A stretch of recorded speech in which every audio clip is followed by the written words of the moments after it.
बिस्मिल्लाहिर्रहमानिर्रहीम। मौजूद नाजरीन, मेरा नाम मोहम्मद समी है। सिद्दीकी ग्रुप ऑफ कंपनीज के प्लेटफॉर्म से आपकी खिदमत में हाजिर हूँ। इस वीडियो में आपको एक ब्रेकिंग न्यूज़ देने जा रहा हूँ कि नेशनल टैक्स काउंसिल ने प्रॉपर्टी पर से टैक्स खत्म करने का फैसला कर लिया है। हुकूमत का क्या रद्द-ए-अमल है, क्या ऐलानात हैं, इस वीडियो में डिस्कस करेंगे। अगर आप वीडियो पर नए हैं तो लाजमी चैनल को सब्सक्राइब कर लीजिएगा और इस वीडियो को लाजमी व्हाट्सएप पे अपने दोस्तों के साथ शेयर कीजिएगा।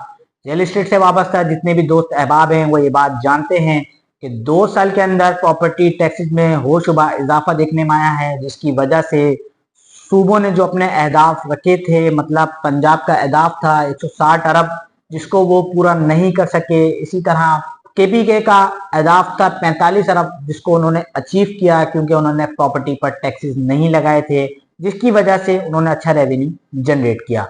अगर मैं बात करूं बलूचिस्तान की, तो बलूचिस्तान भी अपने टैक्स अहदाफ अबूर नहीं कर सका, लेकिन सिंध ने अपने टैक्स अहदाफ डेडलाइन से पहले अबूर किए और अच्छा रेवेन्यू जनरेट किया, क्योंकि आईएमएफ ने पाकिस्तान के चारों सूबों को टैक्स कलेक्शन का एक टारगेट दिया था, जिसको वो अचीव नहीं कर सके। क्योंकि हाल ही में आसिफ अली जरदारी ने अपने बयान में कहा है कि अगर आप ज़राई ज़मीन पर टैक्स लगाना चाहते हैं तो शौक से लगाइए, क्योंकि हम अपने किसान भाइयों के लिए ऐसी पॉलिसीज बना रहे हैं जो पंजाब से बिल्कुल मुख्तलिफ होंगी, क्योंकि इसकी करारदाद हम सिंध असेंबली से मंजूर कराएंगे।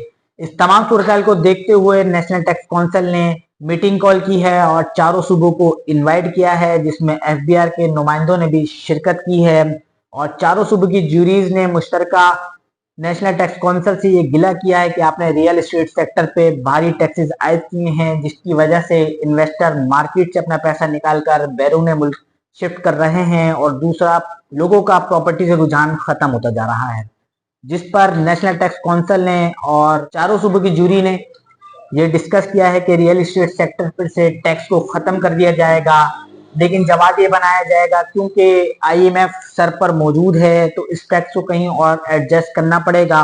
तो नेशनल टैक्स काउंसिल ने और चारों सूबों की जूरी ने मुश्तरका फैसला किया है कि ज़राई प्रॉपर्टी पर टैक्स को बढ़ा देंगे। तो ज़राई प्रॉपर्टी के लिए ये बुरी खबर है, क्योंकि ज़राई अजनास, दाल, चावल, चना, ये चीज़ें महंगी हो जाएंगी।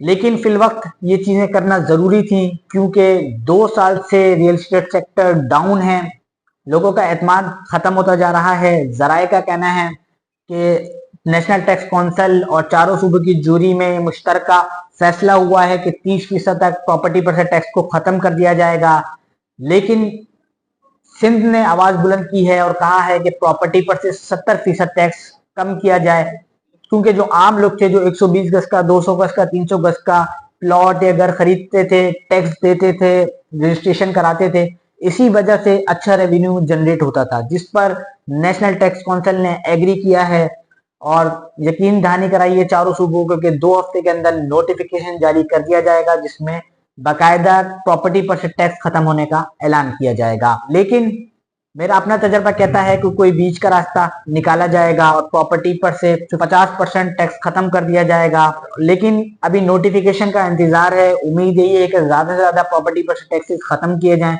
ताकि लेन देन तेज हो सके, लोगों का एतमाद बहाल हो सके।